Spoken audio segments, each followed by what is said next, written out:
കൂടുതൽ വാർത്തകളും വീഡിയോകളും കാണാൻ ഈ ചാനൽ സബ്സ്ക്രൈബ് ചെയ്യുക. കൂടെ ബെൽ ബട്ടൺ അമർത്തുക. നമസ്കാരം. ഏഷ്യ ലൈവ് ടിവിയുടെ എപ്പിസോഡിലേക്ക് എല്ലാ മനഃപ്രേക്ഷകർക്കും ഹൃദയം നിറഞ്ഞ സ്വാഗതം.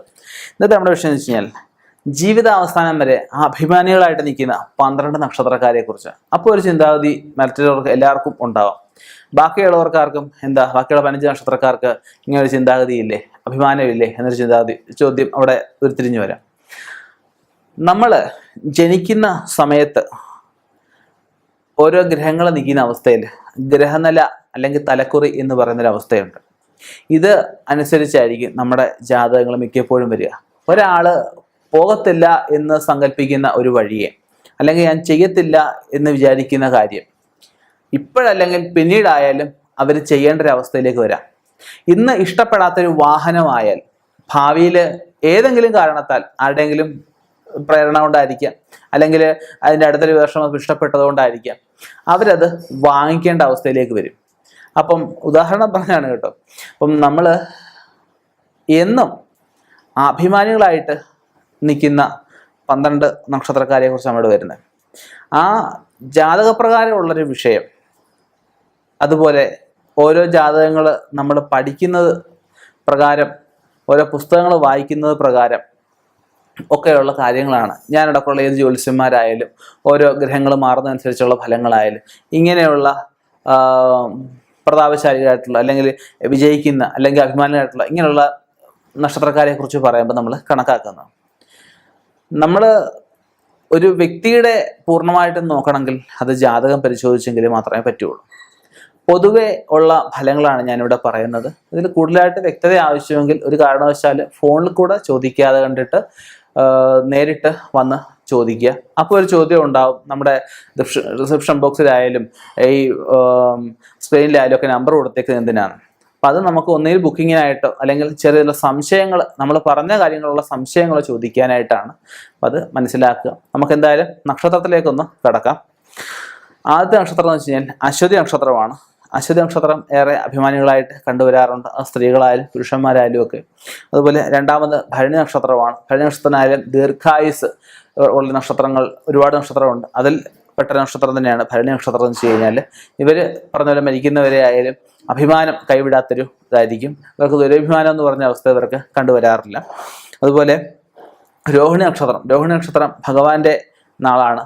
ഭഗവാനായാലും അഭിമാനം, ഭഗവാൻ കൃഷ്ണന്റെ നാളാണ് രോഹിണി. രോഹിണി ഭഗവാൻ എന്നും അഭിമാനിയായിട്ട് തന്നെയാണ് നമ്മൾ പുരാണങ്ങളിൽ പറയുന്നത്. അതുപോലെ രോഹിണി നക്ഷത്രക്കാരായിട്ടുള്ള മിക്കവരിലും ഈ ഒരു അഭിമാന സ്വഭാവം കണ്ടുവരാറുണ്ട്. അടുത്ത തിരുവാതിര നക്ഷത്രമാണ്. തിരുവാതിര നക്ഷത്രം ഞാൻ പറയാനറിയാം മഹാദേവന്റെ നാളാണ്. തിരുവാതിര നക്ഷത്രക്കാർക്കും ഇങ്ങനെയുള്ള സ്വഭാവം ഇവർക്ക് ഉണ്ടായിരിക്കും. അടുത്തത് ആയില്യ നക്ഷത്രം. ആയില്യ നക്ഷത്രം ഞാൻ പറയാനേ അറിയാം സർപ്പനക്ഷത്രമാണ്. സർപ്പനക്ഷത്രം പോലെ തന്നെ നമുക്ക് പെട്ടെന്ന് കോപിഷ്ഠരാകുന്ന നക്ഷത്രക്കാരായിട്ടും ആയില്യ നക്ഷത്രക്കാരെ പറയാറുണ്ട്. ഇവർക്ക് ഈ പറഞ്ഞതുപോലെ തന്നെ അഭിമാന സ്വഭാവം കൂടുതലായിട്ട് കണ്ടുവരാറുണ്ട്.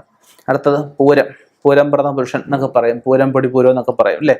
ആ പൂര നക്ഷത്രക്കാരിൽ സ്ത്രീകളിലായാലും പുരുഷന്മാരായാലും ഒക്കെ അഭിമാനം ഇവർ കണ്ടുവരാറുണ്ട്.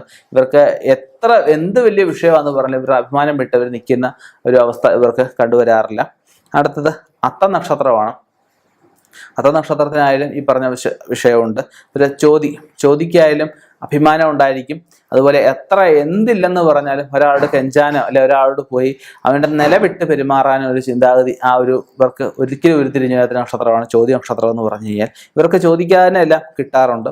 അടുത്തത് അനിഴ നക്ഷത്രം. ഒരുപാട് വിദ്വാൻമാരുടെ ഒരുപാട് വലിയ സ്ഥാനം അലങ്കരിക്കുന്ന നക്ഷത്രമാണ് അനിഴ നക്ഷത്രം എന്ന് വെച്ചാൽ. ഇവർക്കും ഈ പറഞ്ഞ സ്വഭാവമുള്ളവരാണ്. അടുത്തത് മൂല നക്ഷത്രമാണ്. മൂല നക്ഷത്രത്തിന് ഇങ്ങനെയുള്ള സ്വഭാവ വിശേഷതകൾ കണ്ടുവരാറുണ്ട്.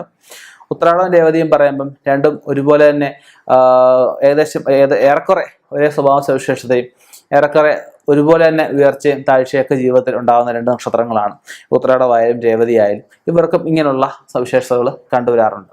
ഞാൻ ആദ്യം പറഞ്ഞതുപോലെ തന്നെ നമുക്ക് എല്ലാവർക്കും ചിലപ്പോൾ ഈ ഒരു സ്വഭാവം ചിലപ്പോൾ 27 ആളുകൾക്കും ഉണ്ടായിരിക്കാം. അതൊക്കെ അവരുടെ ജാതകം പരിശോധിച്ചെങ്കിൽ, ജാതകത്തിൽ ഓരോ ഗ്രഹങ്ങൾ നിൽക്കുന്ന അവസ്ഥയിലും അംശത്തിലും ഭാവസ്ഥയിലും സ്ഫുടവും ഒക്കെ എടുത്തെങ്കിൽ പൂർണ്ണമായിട്ടും ഇവരുടെ ഏത് രീതിയിലുള്ള സ്വഭാവമായിരിക്കും എന്നൊക്കെ പറയാൻ സാധിക്കുകയുള്ളൂ. അപ്പോൾ അതിന് നല്ല ഗ്രഹനില എടുക്കുക. അതുപോലെ തന്നെ നമുക്ക് ജാതകം, സമ്പൂർണ്ണ ജാതകം എഴുതുമ്പോഴായാലും സ്വഭാവ സവിശേഷതകൾ ഇവർക്ക് എഴുതാറുണ്ട്. പഞ്ചാംഗ ഫലം, തിഥി ഫലങ്ങൾ ഒക്കെ അങ്ങനെയുള്ളതൊക്കെ എഴുതുമ്പോൾ അത് സ്വഭാവം എഴുതും. പ്രധാനമായിട്ട് ഇന്ന ആഴ്ച ജനിച്ചു കഴിഞ്ഞാൽ ഇന്ന സ്വഭാവമായിരിക്കും, ഇന്ന തിഥി ജനിച്ച് ഇന്ന സ്വഭാവമായിരിക്കും, ഇന്ന ലഗ്നത്തിൽ ജനിച്ച് ഇന്ന സ്വഭാവത്തോടു കൂടിയതായിരിക്കും, ഇന്ന ശൈലപ്രകൃതി കൂടിയതായിരിക്കും, ഇന്ന അംഗലക്ഷണങ്ങളോട് കൂടിയതായിരിക്കും.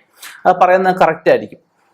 നമുക്ക് പൊതു സ്വഭാവങ്ങൾ എടുക്കുമ്പോൾ ഉദാഹരണം പറയുക, പൂരനക്ഷത്രം പറയുമ്പോൾ ചിങ്ങക്കൂറ, സിംഹം എന്തുവാ എപ്പോഴും തടിച്ചു നിൽക്കുന്ന അവസ്ഥയാണ്.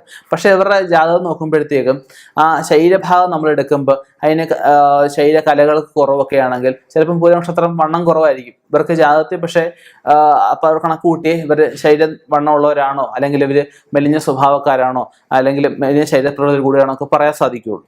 അപ്പം പൊതുഫലങ്ങൾ 100% ഒരു കൃത്യത ആവശ്യമെങ്കിൽ തീർച്ചയായിട്ടും ഞാൻ ആദ്യം പറഞ്ഞ പോലെ തന്നെ ഒരു ജ്യോതിഷനെ സമീപിക്കുക. ഇനിയും ഇതുപോലെയുള്ള വ്യത്യസ്തമായ വിഷയങ്ങളുമായിട്ട് കണ്ടുമുട്ടാം. നിർത്തുന്നു. നന്ദി, നമസ്കാരം.